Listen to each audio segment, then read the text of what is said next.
one of the things I'll touch on for the listeners is people think that having lots of options is good for their investor. And what I mean by that, for on the lease. So having like, oh, this is great. It's got 5 by 5 by 5.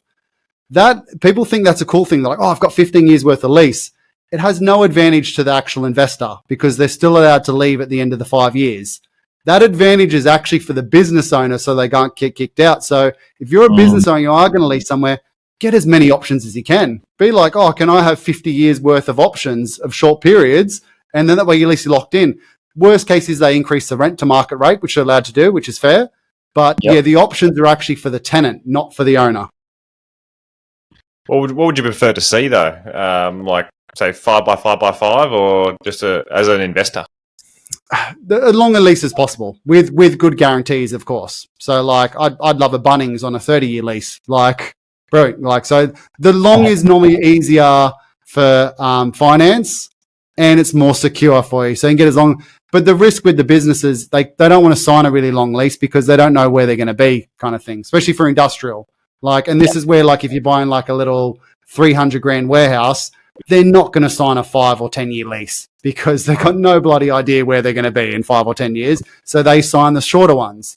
The medium and larger size ones, they don't want to be kicked out in 5, 10 years because they rent somewhere with normally around 30, 40% expansion. So if they grow, they still fill the space. They'll sign the longer leases. But to answer your question, a long lease is always attractive for an investor because it's security.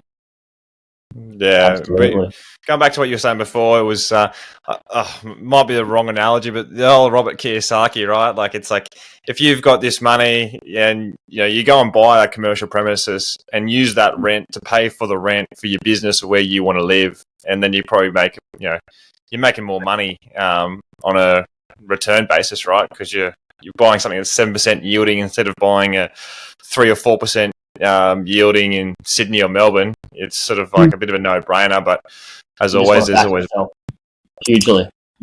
Yeah, but there are examples where like really well, like Gold Coast and Sunshine Coast we mentioned before are really tight markets with vacancy, some of the tightest in Australia. If you're a tradie and you're paying rent anyway to a business and you're making profit and it's sitting there, like buying a premise is not actually adding that much more risk for you because if you do want to expand, it's still an asset that's got a really tight vacancy rate, a decent yield. You'll fill quite quickly. You'll fill in a month or two. So it kind of makes sense and they've got control of it. So like that in some circumstances makes sense. Could I buy them something better around Australia? Maybe. Is it not bad of an asset? Definitely not. It's a good asset. They're still going to do really well from it long term. So there are circumstances where it makes sense. The harder one's probably if it's a regional business.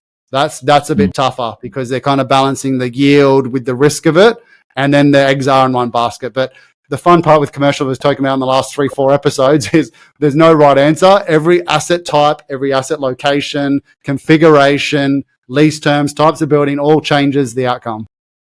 Which leads us definitely. You got something to say, Sam? Question?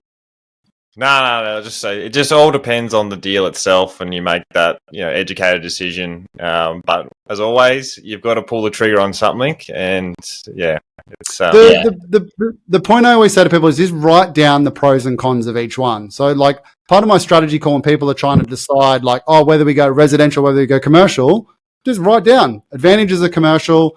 Is it going to stop my investing? Is it going to add to my investing? Residential, is it going to add to my investing? Is it going to take away from my investing? Do I have more leverage with residential? And write it down. And the right answer normally jumps out pretty quick.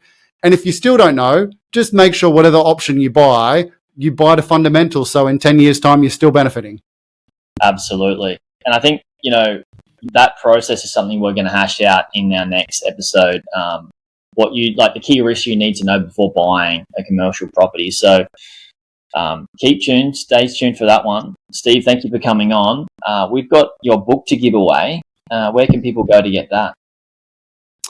Go to policeyproperty.com and use code word PropertyPals and you get it for free. I'll send it probably normally within a day or two it gets to you.